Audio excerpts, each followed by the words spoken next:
এখন বর্ষাকাল, এই সময় গাছ লাগানো হয়। আমরা বাড়িতে বাড়িতে অনেকে গাছ লাগাই, বিশেষ করে বাড়িতে আমরা ফুল গাছ লাগাই। কিন্তু আর একটা জিনিসও হয়, এই যে বৃক্ষরোপণ উৎসবও এই সময় চতুর্দিকে হয়। বৃক্ষরোপণ উৎসব যদিও সারা বছর ধরেই হয়ে থাকে, তো এই সময়ও হয়, হয়তো একটু বেশিই হয়।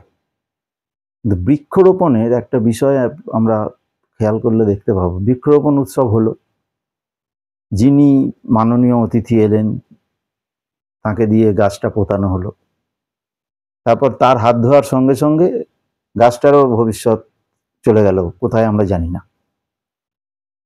এখন এই গাছগুলোকে পোঁতার পরে এই গাছগুলো যাতে বেড়ে ওঠে, তার জন্য যে পরিচর্যা, সেটা কিন্তু আমরা অনেক ক্ষেত্রেই দেখতে পাই না। সব জায়গায় দেখতে পাই না, কথা বলবো না, অনেক ক্ষেত্রেই দেখতে পাই না। বৃক্ষরোপণ উৎসব বলে বৃক্ষটা পোঁতা হলো, একটা খুব উৎসব মুখর পরিবেশের মধ্যে লোকজন এলো গেল, কিন্তু গাছগুলোর পরিণতি কি হলো সেটা নিয়ে আমরা খুব একটা ভাবি না। কিন্তু আমরা তো বৃক্ষরোপণ করি যাতে গাছগুলো বড় হয়, সেই উদ্দেশ্যেই করি। এইখানে একটা জিনিস খুব কার্যকরী হয়, যেটা আমি আমার অভিজ্ঞতায় দেখেছি। বৃক্ষরোপণ যখন হচ্ছে, খুব মিনিমাম খরচায় ওই গাছগুলোকে, ছোট চারা গাছগুলোকে প্রোটেকশন দেওয়া যায়। কীরকমভাবে? বাজারে দেখবেন নাইলনের আলুর বস্তা, জালি কাটা নাইলনের বস্তা পাওয়া যায়, আলুর বস্তা বিশেষ করে। ওই আলুর বস্তাগুলোকে মাঝখান থেকে কেটে নিয়ে ফ্ল্যাট করে নেওয়া যায়, অথবা আলুর বস্তার একদিক বন্ধ একদিক খোলা, যেদিক বন্ধ সেই দিকের সেলাইটা খুলে দিলে ওটা একটা চোঙাকৃতি আকারের একটা জায়গা দাঁড়াবে।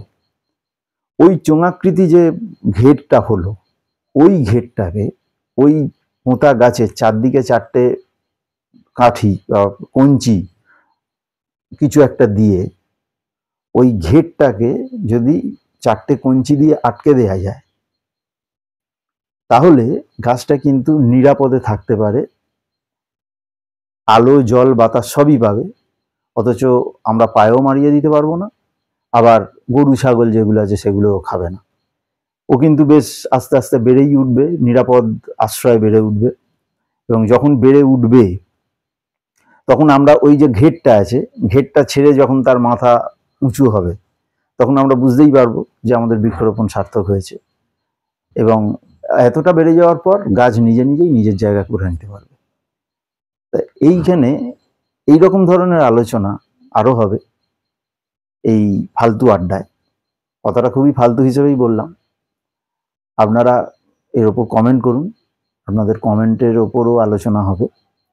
সাবস্ক্রাইব করুন এবং অতি অবশ্যই এটা শেয়ার করুন, চারিদিকে ছড়িয়ে দিন। নমস্কার।